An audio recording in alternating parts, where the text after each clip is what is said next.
All right, I've officially wrapped up Chapter 6 in Fire in California's Ecosystems.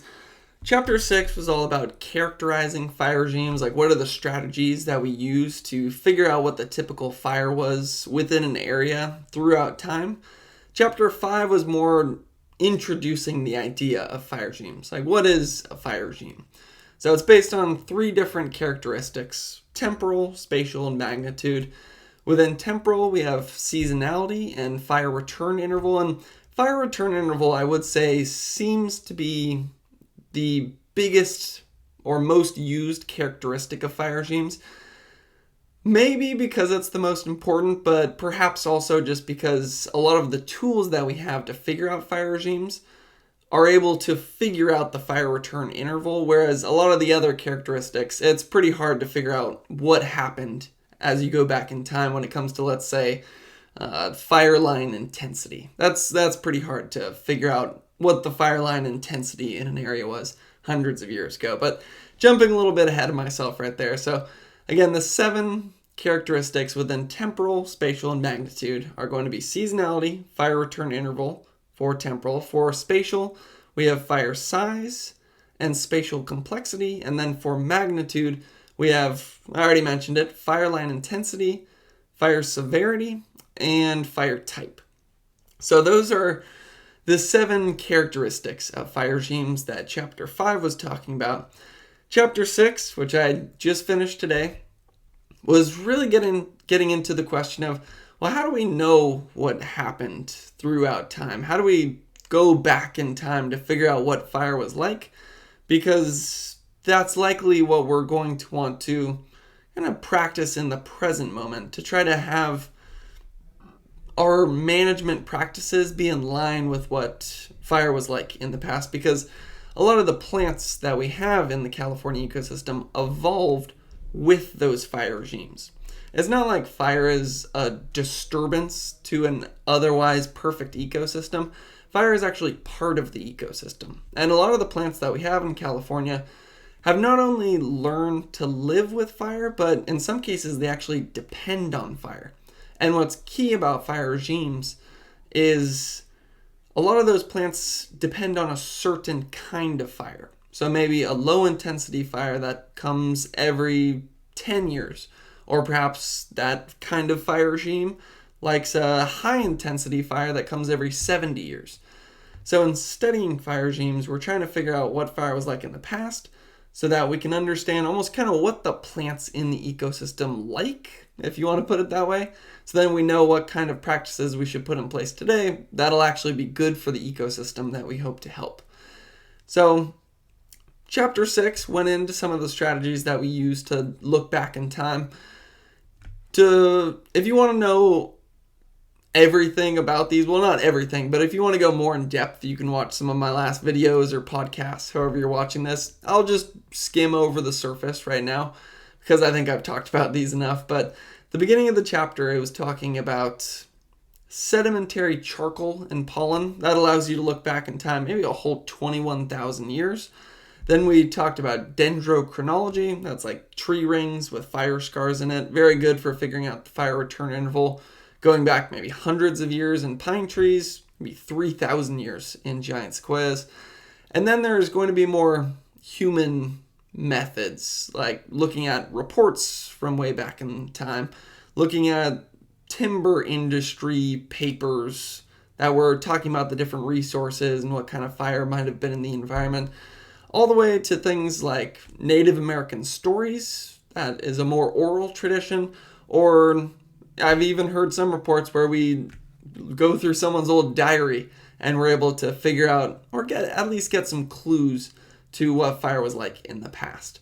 And then we're going to compare that to the information we have today, which is a lot more, you could say, accurate, or there's just a lot more data points today because we have a lot better tools.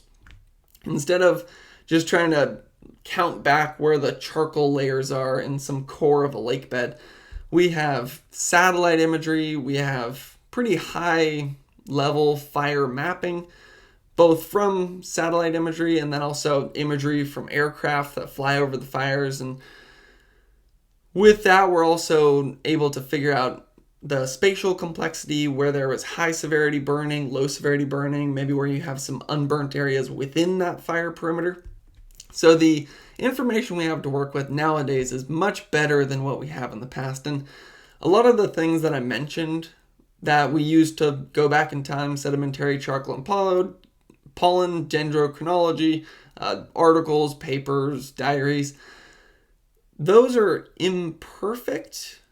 But what we do is we try to take a little from everything, try to gather as much information as we possibly can, and then just go with the best information that we have. And the vegetation that you have in an environment is also going to be a pretty good clue of what kind of fire is maybe suited to that environment. For example, if you have chamise, that typically likes a fire return interval of maybe 30 to 50 years. Whereas if you have giant sequoias, those are used to the surface fires that come through maybe every 5 to 15 years. So then we would maybe do more prescribed burning up where there's giant sequoias, and maybe less prescribed burning in places where there's chamise or a chaparral environment. And that actually comes into play. I'll talk about that a little bit more in just a second, but just want to say at the end of this chapter 6, it was kind of the finale. We built up that whole foundation that I just explained. And then it says, okay, so how do we compare what we have in the past to what we have now?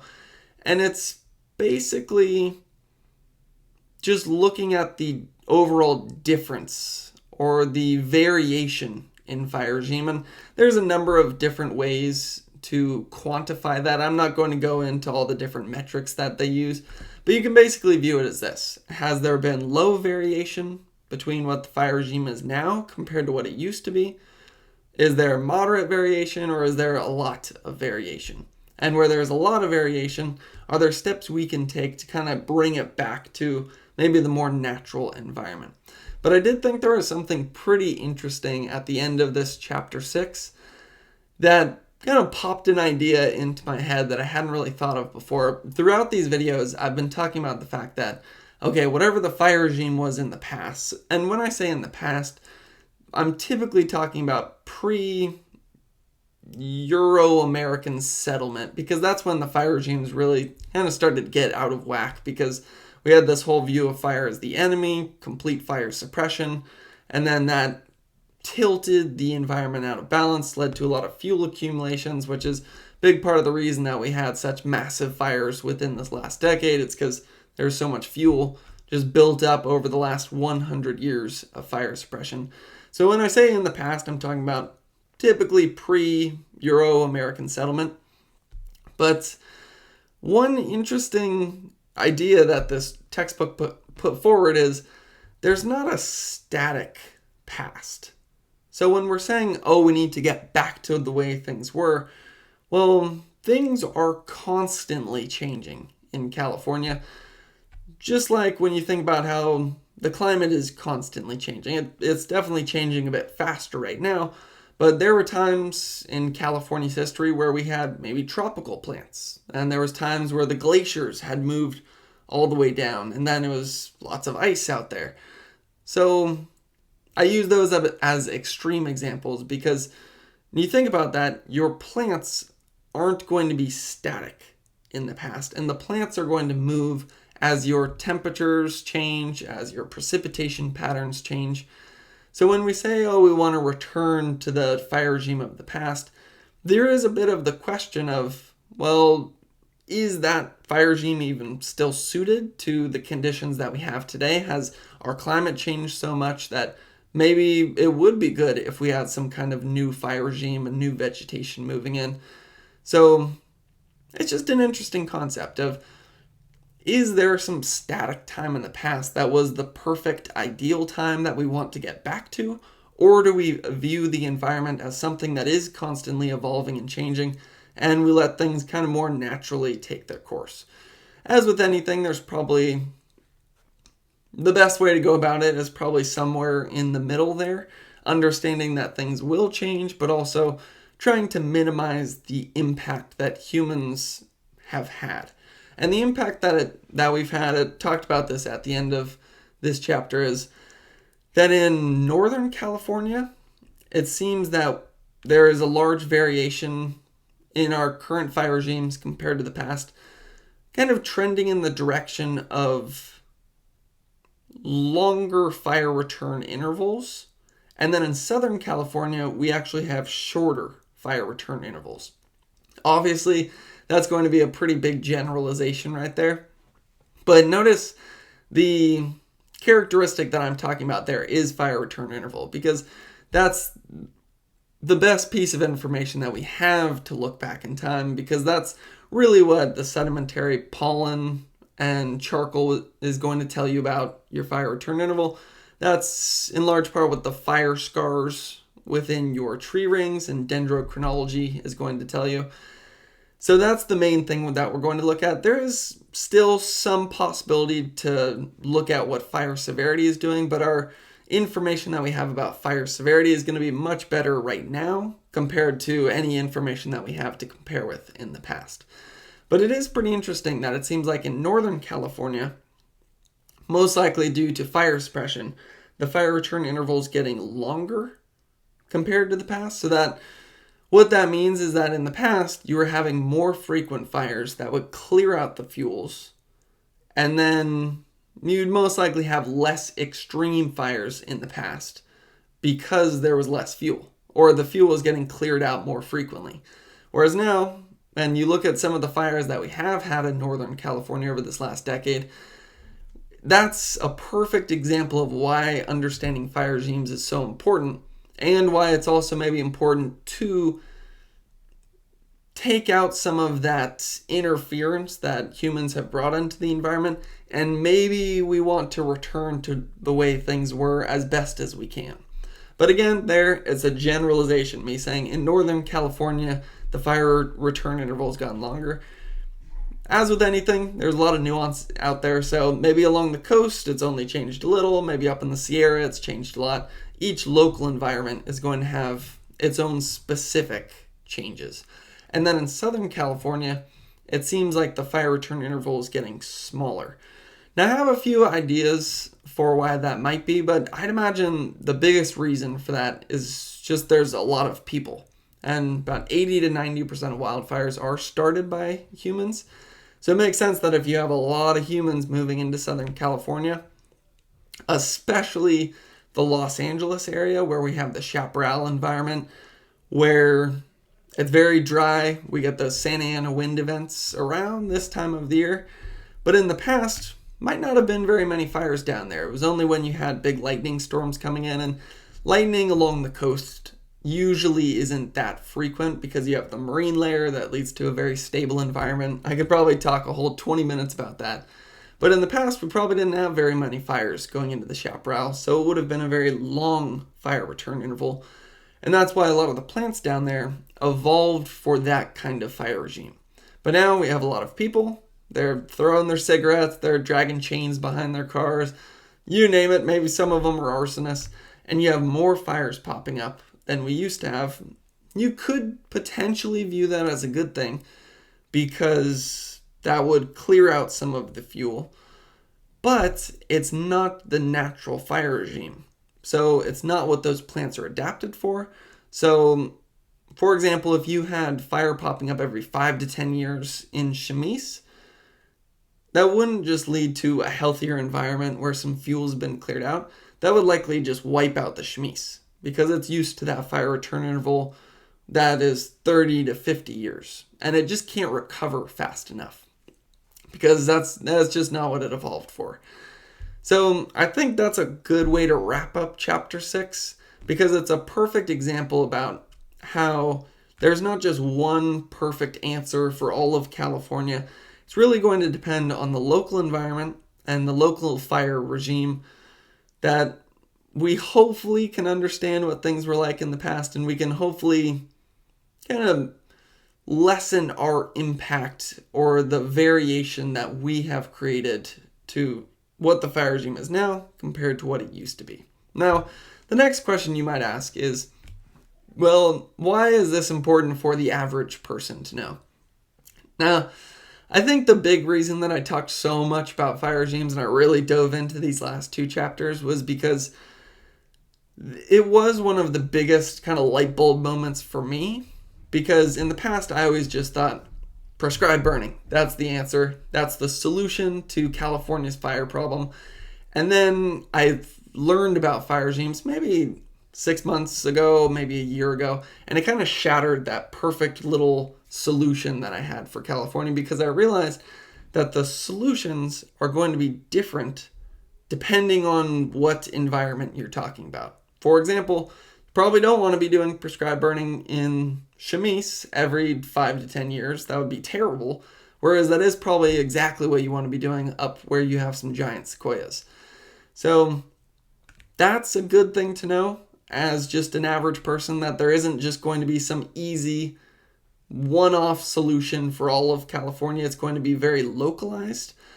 And that maybe is the next important thing to know, is that it's actually, I would say, encouraging that there's not just some one big solution for everybody, and that it is more localized, because that means that you on a local scale can have a larger impact. Now, obviously, the average person isn't going to be out there figuring out exactly what the fire regime used to be and then deciding if we should put some prescribed burning on the ground, and then they go out there with their torches and do it. Definitely not suggesting people do that. But you can get involved. You can maybe talk to some people, or perhaps you already are involved, and maybe it's just a good reminder of the importance of fire regimes.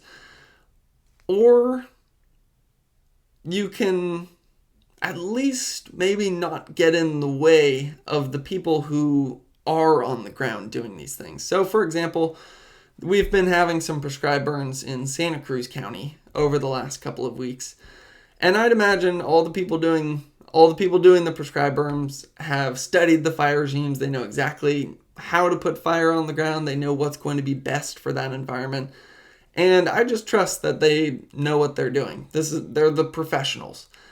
So when I see the smoke in the air and the air quality is getting kind of bad, I don't think, oh, why are they putting fire on the ground? That could get out of hand. It could be bad. It could put people at threat, or it could threaten life and property. It's more, I'm thinking, okay, the professionals have identified this part of the landscape that needs some fire. Maybe it hasn't had fire in a long time. Maybe you have some invasive species coming in. And I'm happy to deal with that poor air quality in the short run, because what they're doing is most likely going to make things better in the long run. So that's one part of the answer, is just changing our minds about fire being the enemy, and understanding that, prescribed burning can be one of the most useful tools that we have, but it is counterintuitive, because fire, if you're still in the mindset where fire is the enemy and fire is dangerous, it can be a little kind of alarming to hear that we're purposely setting fires, but it's one of the best tools that we have to reduce fuels. And you honestly would rather have us reduce fuels now as opposed to having those fuels accumulate in the future, because in the future, it's a pretty safe bet that we're just going to have a warmer, drier environment.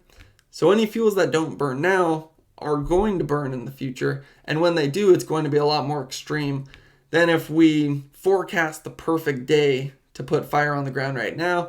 We know it's not going to turn into some extreme fire, and we clear out the fuels under a controlled environment, as opposed to just waiting for that hot, dry, windy day 10 years down the line that the fire ends up just taking off and is much more dangerous than it needed to be. And then finally, just on a local scale, the most local scale is your own home. So the best thing that you can do to not only help yourself, but also help firefighters, is to just figure out what you can do around your own home to protect yourself. Things like creating a defensible space, creating an evacuation plan. Maybe you even do it with your whole street. You could look into FireWise, and you could become a FireWise community. Lots of different exciting steps, and I'll be talking a lot more about those in the future. If you want to learn more about wildfire in California, you can stay tuned, and thanks for watching.